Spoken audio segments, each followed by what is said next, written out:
जय हिंद दोस्तों, I welcome you all to this e learning platform Padh Lo India. As you know, I am Sumit, your chemistry mentor.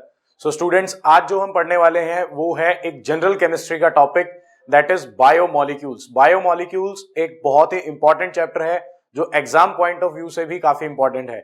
इसमें हमें 4-5 main चीजें जो है वो पढ़नी है। For example carbohydrate, proteins, vitamins, जो हमारी डेली लाइफ के लिए भी बहुत जरूरी है और हमारा जो एग्जाम होने वाला है उस एग्जाम के लिए भी that is quite important. So let's start with this video now. Biomolecules, as you can see on screen, lipids, nucleic acids, carbon that consist of carbohydrates, proteins, ये सारे के सारे एग्जांपल्स हैं बायोमोलिक्यूल्स के, जो रोजमर्रा की लाइफ में हमारे शरीर को जिनकी जरूरत होती है for the growth and the metabolism. चलिए स्टार्ट करते हैं with the topics of the chapter। and the first topic जो है वो है बायोमोलिक्यूल्स क्या होते हैं उनके बारे में सीखना। Biomolecules are nothing but the organic molecules. These are certain organic molecules that are involved in the maintenance and metabolic process of living organism। जितने भी मेटाबॉलिक प्रोसेस होते हैं, जितने भी मेंटेन करने वाले प्रोसेस होते हैं बॉडी को, उन सभी के लिए जिन चीजों की जरूरत पड़ती है that are considered as biomolecules, उन्हें बोला जाता है बायोमोलिक्यूल्स। लिविंग सिस्टम में ये प्रेजेंट होते हैं और जितनी भी मेंटेनेंस का काम है वो सारा का सारा काम ये सब कराते हैं। इसके कुछ एग्जाम्पल्स हैं, वो क्या है? Carbohydrates, proteins, lipids, nucleic acids, ATP molecules. ये सारी कहीं ना कहीं लाइफ में आपने चीजें सुनी होती हैं। Carbohydrate, protein, fats, vitamins, lipids, all these things, ये सभी आपने सुना हुआ होगा आपने कहीं ना कहीं पूरे लाइफ स्पैन में। कितनी इंपॉर्टेंट है वो आज हम लोग पढ़ने वाले हैं। सो लेट्स स्टार्ट। नेक्स्ट बात आती है कार्बोहाइड्रेट्स की। ये सबसे इंपॉर्टेंट बायोमोलिक्यूल है और इसके बिना हम अपनी एनर्जी नीड्स को पूरा नहीं कर सकते हैं। तो अगर हम बात करें कार्बोहाइड्रेट की, तो कुछ पॉलीहाइड्रोक्सी एल्डिहाइड्स या कीटोन्स होते हैं जो हाइड्रोलिसिस पर प्रोड्यूस करते हैं पॉलीहाइड्रोक्सी, हाइड्रोलिसिस और कीटोन। मतलब ऐसे मॉलिक्यूल्स जिसमें कीटोनिक ग्रुप या एल्डिहाइड ग्रुप प्रेजेंट होता है, उनका हाइड्रोलिसिस कराओगे तो सेम जो होगा प्रोडक्शन होगी एक एल्डिहाइड की, एक कीटोन की। ऐसे जितने भी कंपाउंड्स होते हैं they are considered as carbohydrates. For example glucose, fructose, ये सब इनके एग्जांपल हैं। ये ऑप्टिकली एक्टिव कंपाउंड्स होते हैं बिकॉज इनमें कायरल कार्बन सेंटर प्रेजेंट होता है। कायरल कार्बन क्या होगा ये हम डिस्कस कर चुके हैं in the chapter haloalkanes and haloarenes. Please go there and watch that video, वहां से आपको क्लियर ये हो जाएगा। दूसरा, इन्हें हम सैकराइड्स भी बोलते हैं। सैकराइड्स का मतलब क्या होता है? सैकराइड्स का मतलब होता है शुगर, हैविंग स्वीट टेस्ट। कुछ कार्बोहाइड्रेट्स मीठे होते हैं, that's why they are fall under the category of saccharides. उन्हें सैकराइड्स भी बोला जाता है। क्लासिफिकेशन की अगर मैं बात करूं तो देखिए, अगर हम कार्बोहाइड्रेट पढ़ रहे हैं तो उनका क्लासिफिकेशन हमें जानना बहुत जरूरी है। क्लासिफिकेशन होता है, it will be dependent upon the reaction, किस तरीके की वो रिएक्शन फॉर्म करते हैं, water, and how they can be classified. So let's start. Total 3 classification is there, and what are those 3 classifications? Monosaccharides, disaccharides and polysaccharides। ये क्या होते हैं? Monosaccharides की definition, ऐसे carbohydrates that contains hydrolyzed group only one। Monosaccharides are those saccharides या those carbohydrates you can say that cannot get hydrolyzed, जो hydrolyse नहीं हो सकते हैं into simpler molecules। उनको simpler molecules में नहीं तोड़ा जा सकता है, उन्हें बोला जाता है मोनोसैकेराइड्स। इसका एग्जाम्पल है ग्लूकोज, फ्रक्टोज। ये अच्छे और कॉमन एग्जाम्पल हैं मोनोसैकेराइड्स के। अगर हम बात करें डाइसैकेराइड्स की, तो डाइसैकेराइड्स आर सच मॉलिक्यूल्स, कुछ ऐसे मॉलिक्यूल्स होते हैं जिनको अगर हम हाइड्रोलाइज कराएं तो उनमें से 2 से लेकर 10 तक की मोनोसैकेराइड यूनिट्स निकल सकती हैं। यानी अगर आप किसी डाइसैकेराइड को हाइड्रोलाइज कराते हो तो उसमें से 2 से लेकर के 10 तक की जितनी भी मोनोसैकेराइड यूनिट होती हैं वो हमें मिल सकती हैं। एग्जाम्पल है इसके सुक्रोज, लैक्टोज और माल्टोज। तीसरा जो है पॉलीसैकेराइड। पॉलीसैकेराइड का क्या मतलब होता है, ये कुछ ऐसे कार्बोहाइड्रेट्स होते हैं जिनको अगर हम हाइड्रोलाइज कराएं तो उनमें से 10 से ऊपर या n number of carbohydrate can be formed, n number of carbohydrate बन सकते हैं आफ्टर देयर हाइड्रोलाइसिस।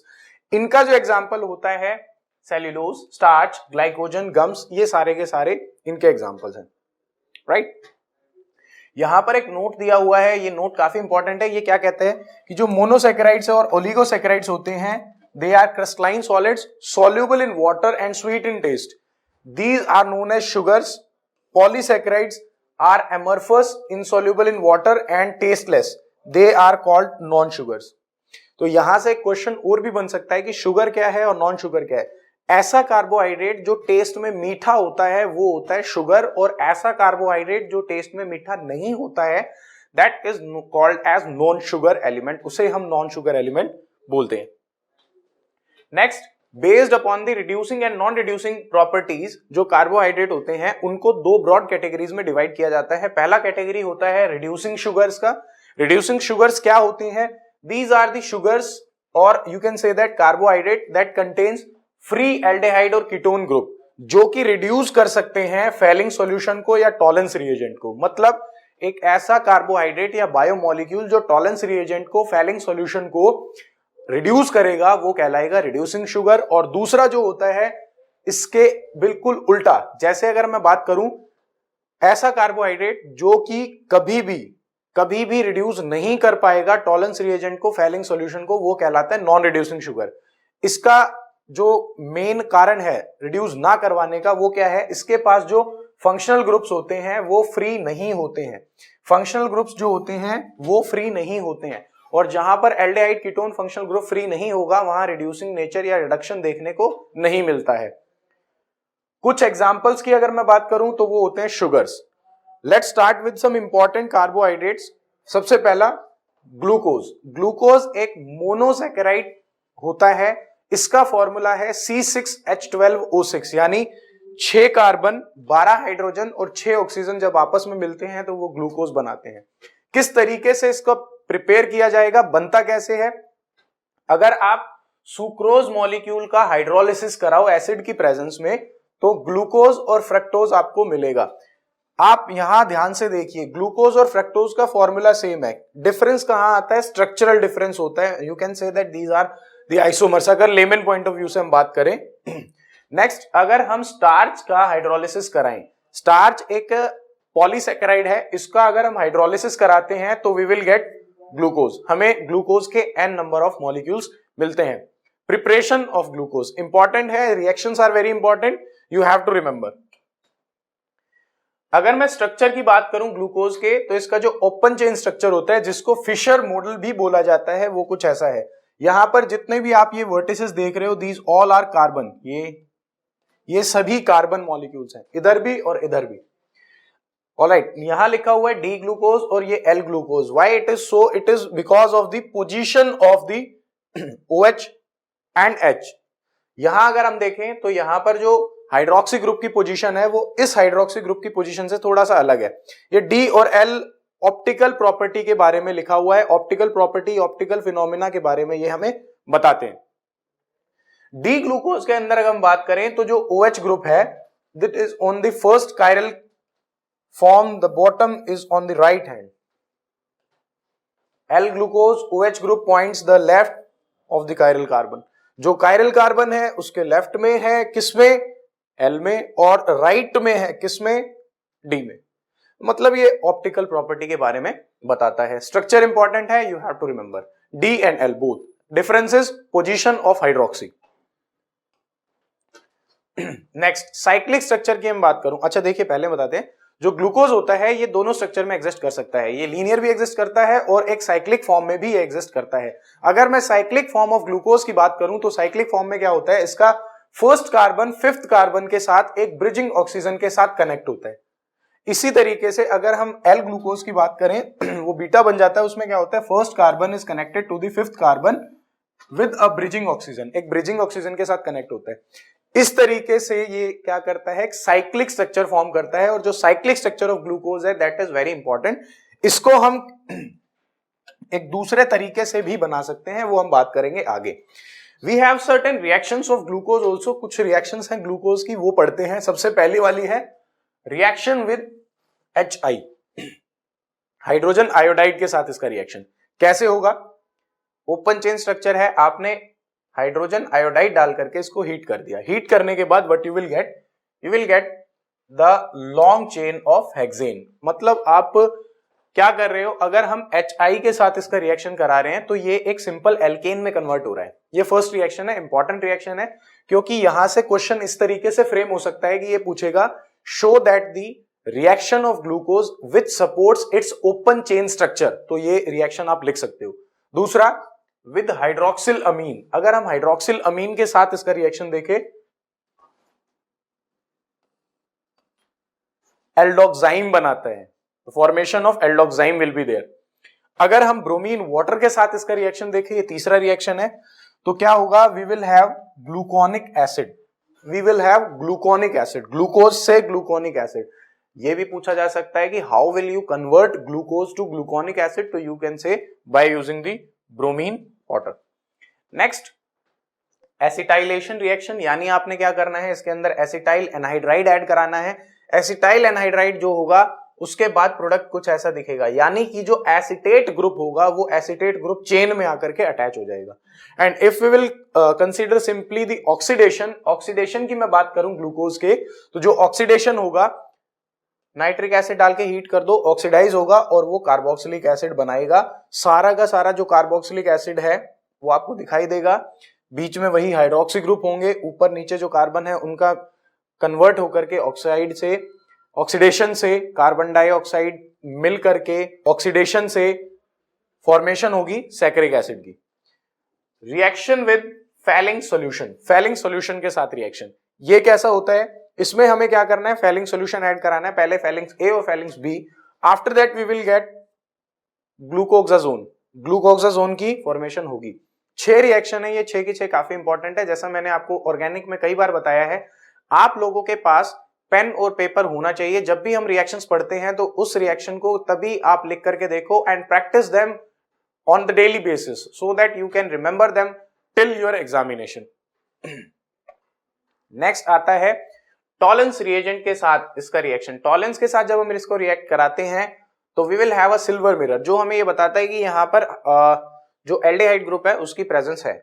अगर हम फिनाइल हाइड्राजीन के साथ इसका रिएक्शन कराएं तो फिनाइल हाइड्राजीन के साथ रिएक्शन करा करके ये बनाता है D glucosazone, that is a quite important reaction. जिस तरीके से हाइड्रोक्सिल में था उस तरीके से यहां पर भी रिएक्शन होता है। सुक्रोज की मैं बात करूं, सुक्रोज इज अनदर कार्बोहाइड्रेट, या आप कह सकते हो एक बायोमोलिक्यूल है, कार्बोहाइड्रेट है जो पॉलीसेकेराइड फॉर्म में होता है। ये मोस्ट कॉमन डाइसेकेराइड होता है, it is the most common disaccharide which on hydrolysis give equimolar glucose and fructose, equimolar glucose and fructose ये देगा। ये किस तरीके से टूटता है, जब ये जुड़े होते हैं आपस में, there must be some bond, जो टूटने के बाद हमें ये प्रोवाइड करेगा। तो बॉन्ड क्या होता है, वो बॉन्ड कहलाता है glycosidic linkage. Whenever two carbohydrate will be combined with each other, जब दो कार्बोहाइड्रेट एक साथ कंबाइन होंगे तो वो बन जाती है ग्लाइकोसिडिक लिंकेज, उसको हम ग्लाइकोसिडिक लिंकेज बोलते हैं। वो लिंकेज किस तरीके से दिखाई देती है, वो इस तरीके से दिखाई देगी। ये जो आप स्ट्रक्चर देख पा रहे हो, this is the structure of fructose, और यहां पर जो लिखा हुआ है ये स्ट्रक्चर है ग्लूकोज का। This is chain structure of glucose. इसको रिप्रेजेंट करने का एक और तरीका है, इन दोनों के बीच में कार्बन जो इसका फर्स्ट है, ये दोनों कनेक्टेड हैं आपस में, ये दोनों कनेक्टेड हैं बाय ग्लाइकोसिडिक लिंकेज। ये वाली जो लिंकेज आप देख पा रहे हो यहां पर, जिसने क्या किया है, दो कार्बोहाइड्रेट मॉलिक्यूल्स को कंबाइन किया है एक साथ बाय दिस ब्रिजिंग ऑक्सीजन। ये ऑक्सीजन जो है इन दोनों के बीच में ब्रिज का काम कर रहा है। ऐसा जो लिंकेज होता है वो लिंकेज कहलाता है glycosidic linkage. On the other hand you must remember, दो कार्बोहाइड्रेट्स को आपस में जोड़ने के लिए जो लिंकेज होती है वो लिंकेज कहलाती है ग्लाइकोसिडिक लिंकेज, उसे हम ग्लाइकोसिडिक लिंकेज बोलते हैं। इट इज ऑल्सो इंपॉर्टेंट क्योंकि ये क्वेश्चन एग्जाम में पूछा जा सकता है। नेक्स्ट अगर हम बात करें तो आता है स्टार्च। स्टार्च मेन सोर्स होता है व्हीट का, मेज, राइस, पोटैटो, जो भी चीजें हम खाते हैं उनका मेन सोर्स होता है स्टार्च।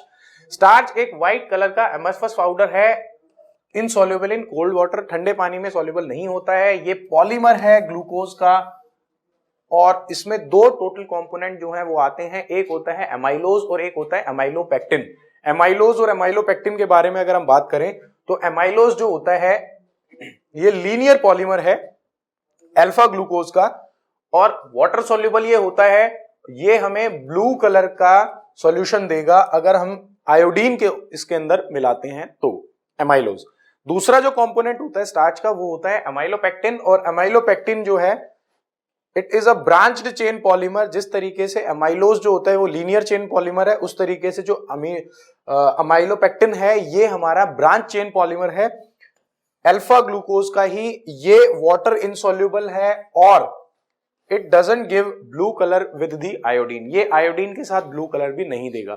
आपने इन लोअर क्लासेस ये पढ़ा होगा, पोटैटो के अंदर अगर हम आयोडीन सॉल्यूशन को डालते हैं तो ब्लू कलर आता है, क्यों? Because of the presence of starch. तो स्टार्च में जो कंपोनेंट प्रेजेंट है एमाइलोज, उसकी वजह से वो आयोडीन के साथ रिएक्ट करने पर हमें ब्लू कलर का सॉल्यूशन देता है। इसके पीछे का रीजन ये है। नेक्स्ट आता है सेल्यूलोज। सेल्यूलोज बेसिकली प्लांट के अंदर प्रेजेंट होता है, ये लीनियर पॉलीमर है बीटा ग्लूकोज का। It consist of bundle of polymeric chains which are held together by the hydrogen bonding. आपस में कनेक्ट होती हैं, बहुत सारी चेन्स होती हैं, बंडल होता है, कॉम्प्लेक्स स्ट्रक्चर होता है इसका। और इसका जो मेन सोर्स है, वुड का जो मेन सोर्स है लकड़ी का, वो सेल्यूलोज ही होता है। कॉटन जो होती है उसमें 90-95% सेल्यूलोज होता है, और ये मेन कंपोनेंट भी होता है सेल वॉल का। ये जो मैंने गोला लगाया है, यहां से एक क्वेश्चन बन सकता है, एमसीक्यूज में आ सकता है, 1 मार्कर में पूछा जा सकता है। जो कॉन्स्टिट्यूएंट है सेल वॉल का वो क्या होता है? दैट इज सेल्यूलोज, वो सेल्यूलोज है। ये एक कलरलेस एमरफस सॉलिड है जो कि डिकम्पोज हो सकता है हीटिंग के ऊपर। अगर हम इसको डिकम्पोज कराना चाहते हैं तो वी कैन हीट इट, हम इसे हीट करेंगे, ये डिकम्पोज हो जाएगा।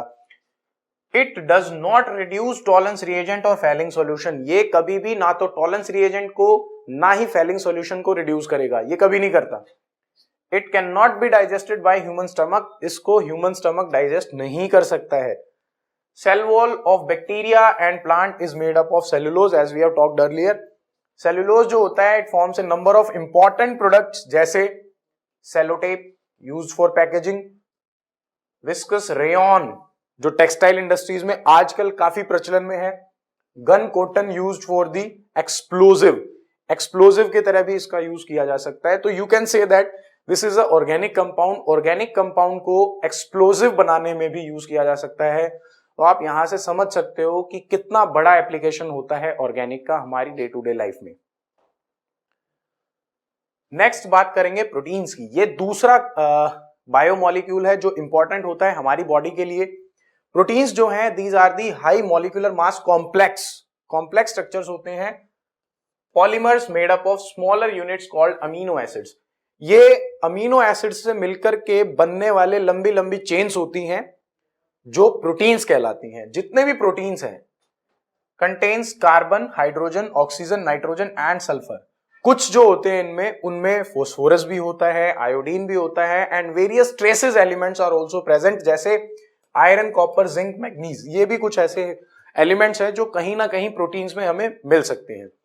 बेसिकली क्या होता है, अमीनो एसिड्स आपस में मिलते हैं और मिलने के बाद जो सिंथेसिस होता है प्रोटीन का वो बनता है। अमीनो एसिड्स क्या होते हैं अगर मैं बात करूं, अमीनो एसिड्स कंपाउंड्स होते हैं वो जिनके अंदर अमीनो ग्रुप प्रेजेंट होगा और कार्बोक्सिलिक ग्रुप प्रेजेंट होता है। अमीनो ग्रुप और कार्बोक्सिलिक ग्रुप दोनों प्रेजेंट होते हैं, they are called amino acids. उनको अमीनो एसिड्स बोला जाता है और इनका जो जनरल स्ट्रक्चर है वो ऐसा है। यानी कि आप देख सकते हो एक अमीनो एसिड के अंदर अमीनो ग्रुप और एक कार्बोक्सिलिक एसिड ग्रुप दोनों प्रेजेंट होते हैं। अमीनो एसिड्स के अंदर कार्बोक्सिलिक ग्रुप और अमीनो ग्रुप दोनों प्रेजेंट होते हैं। कार्बन के साथ दोनों कनेक्टेड हैं, लंबी चेन कोई भी हो सकती है कार्बन की। इस तरीके से बनने वाला जो स्ट्रक्चर होता है that is called amino acids, उनको अमीनो एसिड्स बोला जाता है। क्लासिफिकेशन की अगर हम बात करें किस तरीके से अमीनो एसिड्स को क्लासिफाई करेंगे तो जो रिलेटिव पोजीशन होती है अमीनो ग्रुप की with response to the carboxyl group तो उसको क्लासिफाई किया जाता है अल्फा बीटा गामा।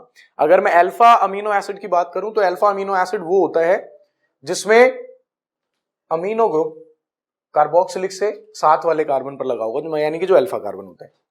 ऐसे ही बीटा वाला जो होगा that will be on beta carbon, और गामा वाला जो होगा that will be on next carbon.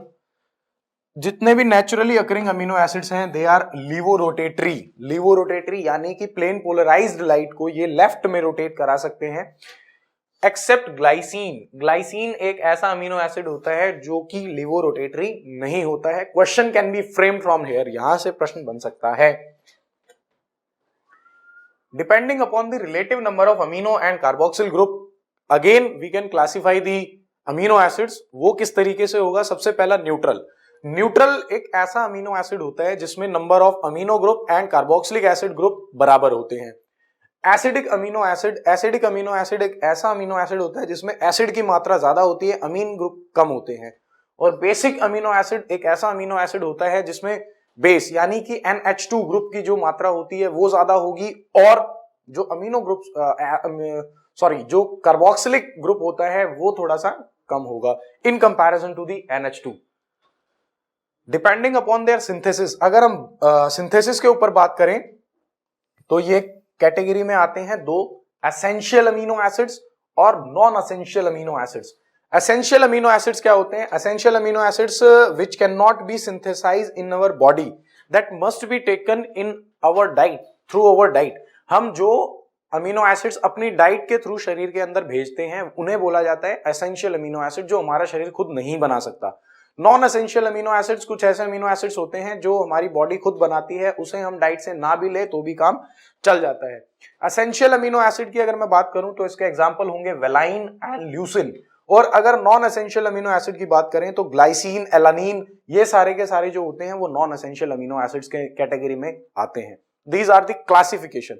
Amino acid को इतने तरीके से क्लासिफाई किया जा सकता है, alpha beta gamma, neutral, acidic, basic, essential, non essential, ये सब इंपॉर्टेंट है। Next zwitter ion. अब देखिए ज्विटर आयन ये क्यों बनाते हैं? अमीनो एसिड ग्रुप एक ऐसा एसिड होता है जिसमें कार्बोक्सिलिक एसिड और अमीनो एसिड और बेस दोनों प्रेजेंट है, तो वहां पर क्या हो सकता है? There you will see the intra proton transfer. वहां पर इंट्रा प्रोटोन ट्रांसफर हमें देखने को मिलता है, और इस इंट्रा प्रोटोन ट्रांसफर की वजह से ज्विटर आयन की फॉर्मेशन होती है। ज्विटर आयन एक ऐसा आयन होता है जिसमें नेगेटिव पॉजिटिव दोनों एक ही जगह पर प्रेजेंट होते हैं, और वो रिजल्ट होता है due to the intra proton transfer. जैसे इस कार्बोक्सिलिक ग्रुप का जो प्रोटोन था वो जाकर के इस बेसिक ग्रुप यानी कि अमीनो ग्रुप के साथ बैठ गया और उसने फॉर्म कर दिया है ज्विटर आयन। ज्विटर आयन जब बनता है तो अमीनो एसिड्स जो है एम्फोटेरिक बिहेवियर शो करते हैं, as they can react with both acids as well as bases. Zwitter ion जब बनता है तो ज्विटर आयनिक फॉर्म में आने वाला जो अमीनो एसिड होता है वो दोनों तरीके से, दोनों के साथ, एसिड बेस के साथ रिएक्ट कर सकता है। नेक्स्ट हम बात करेंगे isoelectric point. Isoelectric point, the pH at which the dipolar ion stops moving towards their respective electrode is known as isoelectric point। यानी कि जहां पर आयंस की मूवमेंट बंद हो जाती है जिस pH पर आने के बाद, वो होता है आइसोइलेक्ट्रिक पॉइंट।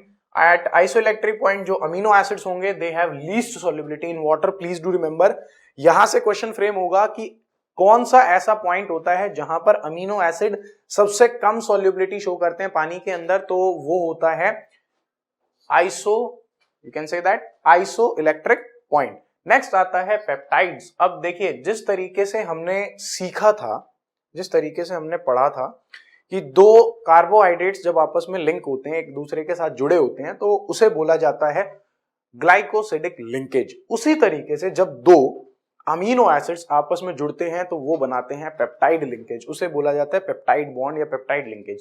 तो you must remember that whenever the two amino acids will combine with each other, then the formation of peptide linkage will be there and long chain बनेगा जिसको हम पॉलीमर कहते हैं या प्रोटीन बोला जाएगा in case of amino acid। Okay, तो we are talking about the peptide bond। Peptide bond क्या होता है? जब दो अमीनो एसिड्स आपस में मिलते हैं, उनके मिलने के बाद जो बॉन्ड बनता है that is called peptide bond. जैसा आप देखिए ग्लाइसिन एंड एलानिन, ये दो अमीनो एसिड्स हैं जो आपस में मिलकर के एक बॉन्ड बना रहे हैं and this bond is known as peptide bond. ये पेप्टाइड लिंकेज है। दो अमीनो एसिड्स को जोड़ने वाला जो बॉन्ड होता है वो पेप्टाइड बॉन्ड होता है। क्लासिफिकेशन ऑफ पेप्टाइड, ये पेप्टाइड कितने तरीके का होता है? 3, डाइपेप्टाइड, ट्राइपेप्टाइड एंड पॉलीपेप्टाइड। अब डाइपेप्टाइड क्या होता है? डाइपेप्टाइड एक ऐसा पेप्टाइड बॉन्ड है that compose of 2 amino acids, जिसमें 2 अमीनो एसिड्स आपस में जुड़ते हैं वो डाई, 3 है तो ट्राई, और more than 3, if more than 3 are connecting with each other तो that will be considered as polypeptide bond, उसको पॉलीपेप्टाइड बॉन्ड बोला जाता है। प्रोटीन्स, प्रोटीन्स क्या होते हैं? Peptide having molecular mass higher than 10,000 units is called proteins. Polymers of amino acids, किस तरीके से इनको क्लासिफाई किया जाता है? On the basis of molecular shape, proteins can be classified as fibrous. The first is fibrous. Fibrous protein एक ऐसा polypeptide chain होता है that run parallel and are held together by hydrogen and disulphide bonds. इनका जो structure होता है वो होता है फाइबर लाइक, इसलिए इनको फाइब्रस प्रोटीन बोला जाता है और ये जनरली इनसोल्यूबल होते हैं पानी के अंदर। एग्जाम्पल, केराटिन एक फाइब्रस प्रोटीन है, myosin it is also a fibrous protein जो प्रेजेंट होता है मसल्स के अंदर। नेक्स्ट आता है ग्लोबुलर प्रोटीन्स। ग्लोबुलर प्रोटीन जो होते हैं, these are the polypeptide chains coil around to give a globule और a spheric like structure, spherical structure, उसे बोला जाता है ग्लोबुलर प्रोटीन। ग्लोबुलर प्रोटीन जो होते हैं ये सॉल्युबल हैं वाटर के अंदर। इंसुलिन और एल्बुमिन्स ये एग्जाम्पल होते हैं ग्लोबुलर प्रोटीन्स के। नेक्स्ट आता है स्ट्रक्चर ऑफ प्रोटीन्स। अगर हम बात करें स्ट्रक्चर, किस तरीके के स्ट्रक्चर फॉर्म करते हैं? पहला, primary sequence of amino acids is said to be primary structure of a protein. किसी भी प्रोटीन के अंदर अमीनो एसिड का क्या सीक्वेंस है एट प्राइमरी लेवल, वो कहलाता है primary structure of protein. Secondary structure की अगर हम बात करें तो सेकेंडरी स्ट्रक्चर होता है एक ऐसा स्ट्रक्चर प्रोटीन का that refers to the shape in which long polypeptide chains can exist. एक ऐसा स्ट्रक्चर जिसमें लंबी लंबी चेन्स एग्जिस्ट कर सकते हैं। 2 तरीके के होते हैं ये, अल्फा हेलिक्स स्ट्रक्चर, ऐसी पॉलीपेप्टाइड चेन कॉइल जो होती है राइट हैंडेड स्क्रू की तरह, that is attached to the carbon oxygen bond, और इनके बीच में जो कनेक्टिंग मीडियम होता है वो बॉन्ड होता है hydrogen bonding. It generally exist when R group is large, यानी कि जब एल्काइल ग्रुप बहुत बड़ा होता है तब जो स्ट्रक्चर बनता है वो अल्फा हेलिकल स्ट्रक्चर बनता है मोस्ट प्रोबेबली। अगली अगर हम स्ट्रक्चर की बात करें तो वो सेकेंडरी में ही आता है बीटा हेलिक्स या बीटा प्लेटेड भी इसको बोला जाता है। इसमें क्या होता है, इसमें जो पेप्टाइड चेन्स होती हैं they are stretched out nearly maximum extension at the late side by side. इस तरीके से अगर लेयर है, दूसरा लेयर ऐसे होगा और स्ट्रेच मैक्सिमम होगा, that will be considered as beta helix structure of protein. उसको बीटा हेलिकल स्ट्रक्चर जो है बोला जाता है प्रोटीन का। नेक्स्ट आता है tertiary. Tertiary is more complex than secondary. Secondary से थोड़ा सा कॉम्प्लेक्स हो जाता है tertiary. Basically tertiary structure of protein represented overall folding और surprising of the molecular chain जो प्रेजेंट होगी टू फॉर्म अ प्रोटीन। बहुत बड़ी सी एक चेन होती है, वो एक दूसरे के साथ कॉइल्ड अप होती है, तो ये बनता है टर्शरी स्ट्रक्चर। नेक्स्ट, अगर 3 या 4 टर्शरी स्ट्रक्चर आपस में जुड़ जाते हैं और एक हाईली कॉम्प्लेक्स स्ट्रक्चर फॉर्म करते हैं तो वो कहलाता है quaternary structure. These structures are quite important, ये आपसे पूछे जा सकते हैं। क्वाटरनरी स्ट्रक्चर जो होता है इसमें जो अरेंजमेंट होगा मॉलिक्यूल्स का that is more complex in comparison to all the 3 structure, that is primary, secondary and tertiary. This is primary structure, बिल्कुल स्ट्रेट चेन। सेकेंडरी इससे complex, tertiary more complex than secondary, and the quaternary the complex among all these types of proteins. Primary बिल्कुल हल्का structure, sequence of amino acids. Secondary जब ये मुड़ेंगे और ये exist करेगी, इन दोनों के बीच में बॉन्ड जो होगा वो हाइड्रोजन बॉन्ड होगा। इसी तरीके से जब 2 चेन सेकेंडरी की मिल जाती हैं, एक और ज्यादा कॉइल्ड स्ट्रक्चर बनता है, वो टर्शरी है, और लास्ट में क्वाटरनरी। क्वाटरनरी जो होता है ये मोर कॉम्प्लेक्स है among all the forms of the structures. Denaturation of protein, it is an important term. Denaturation क्या होती है, बहुत इंपॉर्टेंट है for the exam point of view. Direct question पूछा जाता है, what is denaturation of protein. Denaturation का मतलब है मोस्ट स्टेबल कॉन्फॉर्मेशन जो होगी प्रोटीन की at a given temperature and pH that is known it's native state. अगर हम टेम्परेचर बढ़ा दें या कोई भी एक इस तरीके की कंडीशन पैदा कर दें जिससे हमारा प्रोटीन जो है वो मोस्ट स्टेबल फॉर्म में आ जाता है, तो that is called as denaturation of protein. इसमें क्या होता है, बायोलॉजिकल एक्टिविटी जो होगी प्रोटीन की that will be lost when protein will be in its native form. जब भी प्रोटीन अपनी नेटिव फॉर्म में आएगा तो अपनी बायोलॉजिकल एक्टिविटी होगी वो लॉस कर देगा। तो डीनेचुरेशन जो होता है वो प्रोटीन के फेवर में नहीं होता है। Next, enzymes. Enzymes is quite important. Why enzymes are quite important? Because enzymes ऐसे प्रोटीनेशियस सब्सटेंसेस होते हैं जो एक्ट करते हैं कैटलिस्ट की तरह हमारी बायोकेमिकल एक्टिविटी को पूरा कराने के लिए। लिविंग सेल्स के अंदर जितनी बायोकेमिकल एक्टिविटीज होती हैं उनको कंप्लीट कराने का बहुत ही अच्छा और बहुत ही यूजफुल वे जो है एंजाइम प्रोवाइड करता है। इसलिए एंजाइम्स बहुत इंपॉर्टेंट हमारी बॉडी में प्रेजेंट होना। हर एक एंजाइम जो होता है ये ग्लोबुलर प्रोटीन के जैसा होता है। Almost all enzymes are being proteins, they have colloidal nature and get inactive during the reactions and have constantly replaced by the synthesis of the body. जब ये इनएक्टिवेट होते हैं ड्यूरिंग द रिएक्शन तो body इनको दोबारा से synthesise कर सकती है। जैसा आपने लोअर क्लासेस में या बायोलॉजी में कई बार सीखा होगा, बॉडी एंजाइम्स को सीक्रेट करती है, खुद सीक्रेट करती है ताकि जो बायोकेमिकल प्रोसेसेस हैं वो बायोकेमिकल प्रोसेसेस लगातार चलते रहें। नेक्स्ट आता है enzymes are needed only in small quantity for the progress of reactions. Enzymes जो होते हैं ये बिल्कुल छोटे अमाउंट में हमें चाहिए होता है for the progress of any reaction that is covering up in our body. Enzymes are highly active in nature. ये थोड़ा सा अमाउंट भी अगर प्रेजेंट होता है तो पूरी की पूरी रिएक्शन को कैरी आउट करा सकता है। एंजाइम्स जो होते हैं they are selective and specific at particular conditions. ये बिल्कुल सिलेक्टिव होते हैं और स्पेसिफिक नेचर के होते हैं जो किसी भी रिएक्शन को कराने में हेल्प आउट कर सकते हैं। एंजाइम्स जो होंगे the lower the energy barrier of the reactant, या आप यहां से बात कर सकते हो जिस तरीके से हमने कैटलिस्ट का केस सीखा था, कैटलिस्ट जो होता है वो एक्टिवेशन एनर्जी को घटा देता है, उसी तरीके से जो एंजाइम्स होते हैं ये भी एनर्जी बैरियर को लो कर देते हैं so that the resultant can be obtain earlier. Enzyme जो होता है मॉलिक्यूल में कंटेन नॉन प्रोटीन पार्ट जिसको बोला जाता है प्रोस्थेटिक ग्रुप। किसी भी एंजाइम के अंदर अगर एक नॉन प्रोटीनेशियस पार्ट होगा तो उसको बोला जाएगा प्रोस्थेटिक ग्रुप। यहां से क्वेश्चन फ्रेम हो सकता है, so keep in mind. Alright, next जो प्रोस्थेटिक ग्रुप होता है ये दो तरीके का होता है। एक होता है कोफैक्टर और एक होता है कोएंजाइम। ऐसा prosthetic group which is covalently attached with the enzyme is known as cofactor. उसे कोफैक्टर बोलेंगे जो कोवेलेंटली अटैच होगा। और ऐसा prosthetic group that can be attached to the enzyme at the time of reaction उसको बोलेंगे coenzyme. जो reaction के टाइम पर आकर के अटैच होगा फिर चला जाएगा वो होता है कोएंजाइम। दोनों प्रोस्थेटिक ग्रुप के पार्ट होते हैं।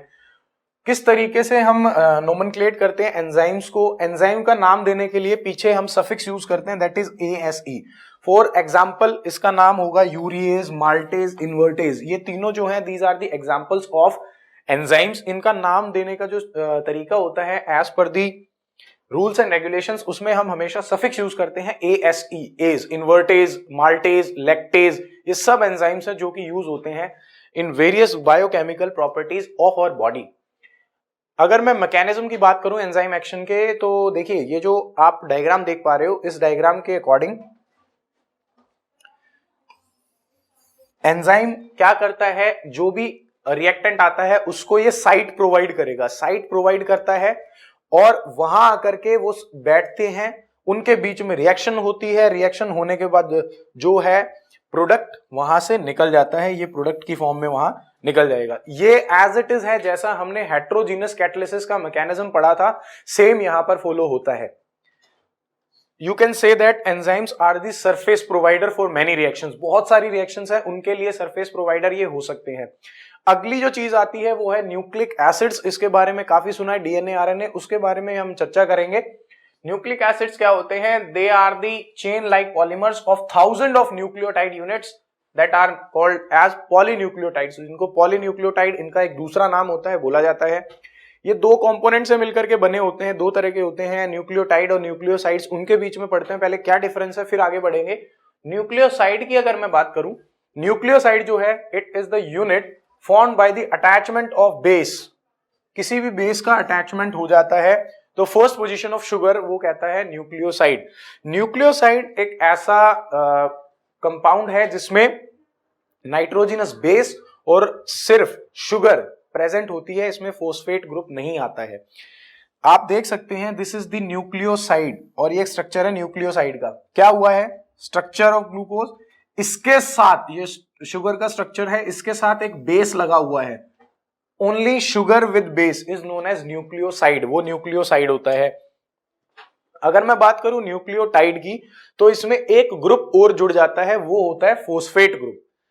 This is the structure of sugar, ये हमारा शुगर है, ये बेस है और ये फोस्फेट ग्रुप है। अगर ये तीनों एक साथ जुड़ जाते हैं तो ये बन जाता है न्यूक्लियोटाइड। और न्यूक्लियोटाइड्स को अगर हम एक सीक्वेंस में कनेक्ट कर दें, एक सीक्वेंस बना दें लंबा सा, तो वो बन जाते हैं न्यूक्लिक एसिड्स। वो बनते हैं जी न्यूक्लिक एसिड्स। ठीक, तो न्यूक्लिक एसिड्स हैं, these are the polymers of nucleotide, इस वजह से उनको पॉलीन्यूक्लियोटाइड भी बोला जाता है। न्यूक्लिक एसिड दो तरह के होते हैं, डीएनए जिसको बोलते हैं डीऑक्सी राइबो न्यूक्लिक एसिड, एक आरएनए जो होता है राइबो न्यूक्लिक एसिड।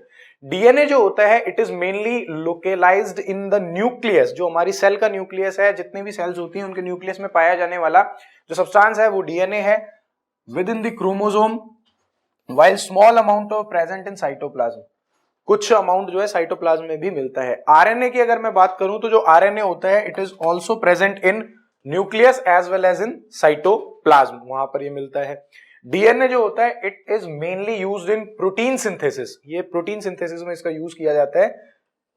आरएनए जो है is the major source of DNA is the major source of genetic information, मतलब एक पेरेंट से ऑफस्प्रिंग तक जो भी कैरेक्टरिस्टिक ट्रांसफर होता है उसका जो मेन रोल है उसको पहुंचाने का वो डीएनए का है। डीएनए एक जेनेटिक मटेरियल भी कहलाता है। DNA consist of deoxyribose sugar phosphate group while RNA contains ribose sugar. This is the difference between DNA and RNA that can be asked in your examination. If we will talk about the structure of DNA, तो जो structure होता है DNA का वो double helical होता है, यानी कि दो स्ट्रैंड्स आपस में जुड़ करके डीएनए बनाती हैं। दोनों स्ट्रैंड जो हैं these are anti parallel and are held together by hydrogen bonds, यानी कि अगर आप स्ट्रक्चर देखो डीएनए का तो दो स्ट्रैंड्स हैं, नंबर स्ट्रैंड 1 एंड नंबर 2, ये दोनों स्ट्रैंड जो हैं ये आपस में कनेक्टेड हैं बाय द हाइड्रोजन बॉन्ड्स, ये हाइड्रोजन बॉन्ड के द्वारा कनेक्टेड है। If we will talk about A T G C, ये एटीजीसी है, these are the combining, these are the, there are two strands, this one and this one, 1 and 2, यहां पर दोनों strands जो connected हैं they are connected with the hydrogen bond, इनके बीच में जो बनने वाला बॉन्ड होता है वो हाइड्रोजन बॉन्ड होता है।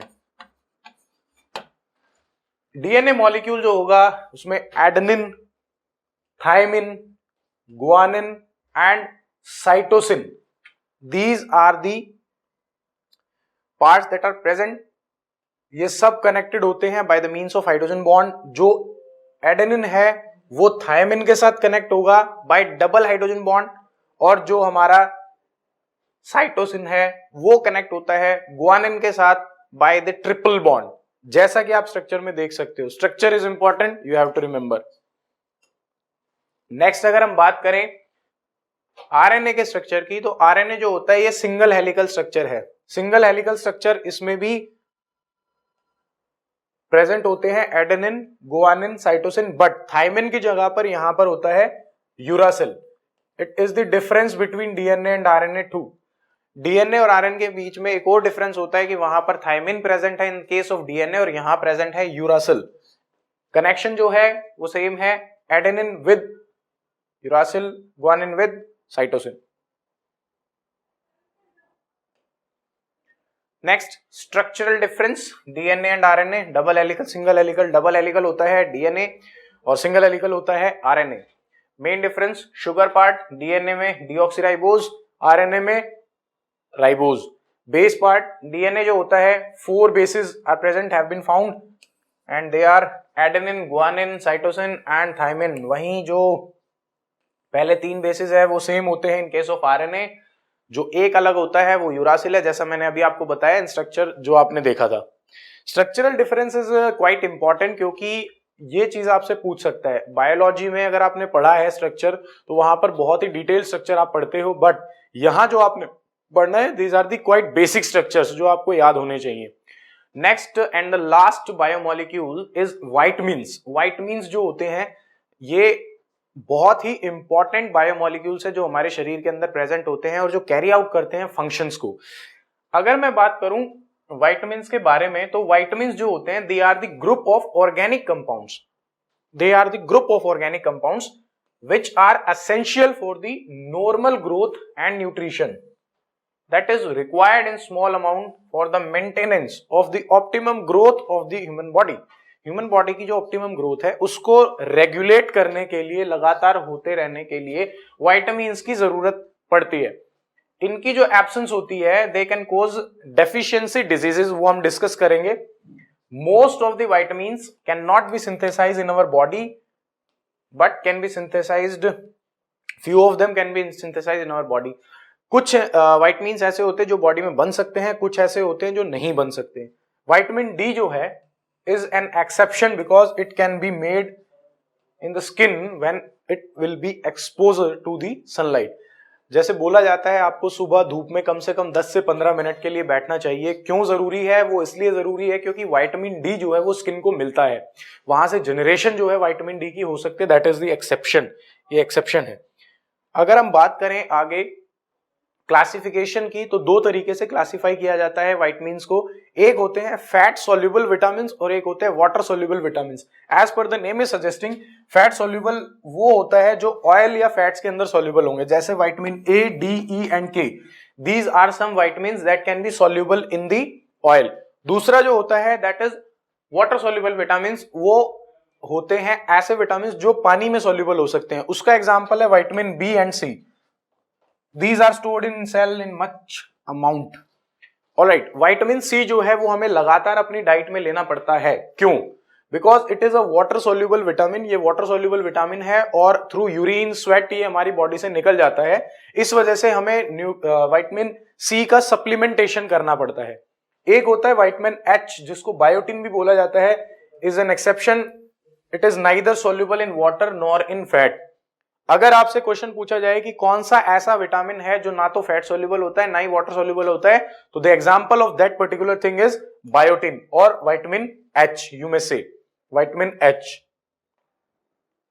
यहां पर एक टेबल आपको दिखाई गई है। इस टेबल में विटामिन्स, उनके इंपॉर्टेंट सोर्सेज और उनकी डेफिशिएंसी से होने वाले डिजीजेस के बारे में बताया गया है। We will discuss it one by one. पहले अगर हम बात करें विटामिन ए की, तो विटामिन ए जो है वो कहां कहां मिलता है? फिश लिवर ऑयल के अंदर, milk, butter, egg York, green and yellow vegetable के अंदर ये मिलता है। इसकी कमी से जो बीमारी शरीर में हो सकती है वो है नाइट ब्लाइंडनेस और हार्डनिंग ऑफ कॉर्निया। जो हमारी आईज के अंदर कॉर्निया होता है उसकी हार्डनेस ये इसकी डेफिशिएंसी कॉज कर सकती है। दीज आर द इंपॉर्टेंट, इस टेबल से क्वेश्चन आ सकता है। विटामिन बी1, विटामिन बी1 जो होता है ये वेजिटेबल, सीरियल, फ्रूट्स और एग योक में पाया जाता है। इसकी जो डेफिशिएंसी होती है उसके कारण वेरी वेरी डिजीज हो सकता है, that is loss of appetite और retarded growth, we can say that. Next vitamin जो होता है, नेक्स्ट विटामिन है vitamin बी2।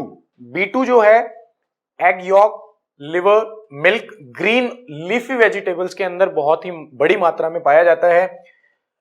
Cracked lips, sore tongue, digestive disorders, burning sensation to the skin, ये कॉज कर सकता है अगर इसकी कमी हो जाती है। विटामिन बी6, milk, egg yolk, cereal, yeast and legumes, इन सब में प्रेजेंट होता है विटामिन बी6 और इसकी कमी के कारण नर्वस डिसऑर्डर या नर्वस डिस्टर्बेंस जो है वो बॉडी में आ सकती है। नेक्स्ट आता है vitamin B12. Vitamin B12 meet, fish, kidney, eggs, इनमें ये प्रेजेंट होता है। इसकी कमी के कारण पर्नीशियस एनीमिया हो सकता है जिसमें हेमोग्लोबिन जो होगा that will B RBC deficient. Haemoglobin में आरबीसी की कमी हो जाएगी तो जो नॉर्मल फंक्शनिंग होती है बॉडी की वो गड़बड़ हो जाती है, बॉडी थकी थकी सी रहती है। ये सारे सिम्टम्स इसी के होते हैं विटामिन बी12 की डेफिशिएंसी के। नेक्स्ट आता है विटामिन सी। इसका जो सोर्स है वो सारे के सारे जो सिट्रस फ्रूट्स होते हैं उन सभी में विटामिन सी पाया जाता है, जैसे आंवला, ऑरेंज, इन सब में। अगर ये बॉडी में कम है तो ब्लीडिंग गम्स की समस्या बॉडी के अंदर पैदा हो सकती है। Next if will talk about vitamin D जो है it will be formed in our body too whenever we will expose our body to the sunlight। Fish में भी होता है, एग यॉक के अंदर भी ये पाया जाता है। अगर इसकी कमी बॉडी में हो जाती है तो रिलेटेड टू बोन्स डिजीज हो सकते हैं, जैसे रिकेट्स, ओस्टोमेलेशिया। ये कुछ ऐसे डिजीजेस हैं जो बोन्स की डेंसिटी को कम कर देते हैं या उन्हें खराब कर देते हैं। नेक्स्ट आता है विटामिन ई। विटामिन ई जो है उसमें मिल्क, घी, vegetable oils like wheat, germ oil, sunflower, इन सब में प्रेजेंट होता है। Increase fragility of RBCs and muscular weakness. जितनी मस्कुलर वीकनेस है उसको ठीक करने का जो तरीका है वो विटामिन ई है। ये सजेस्ट किया जाता है by the doctors if someone is suffering from muscle weakness. Next vitamin H, biotin भी इसको बोला जाता है। ये मिलता है मिल्क, यीस्ट, लिवर, किडनी, इन सब में ये प्रेजेंट होता है।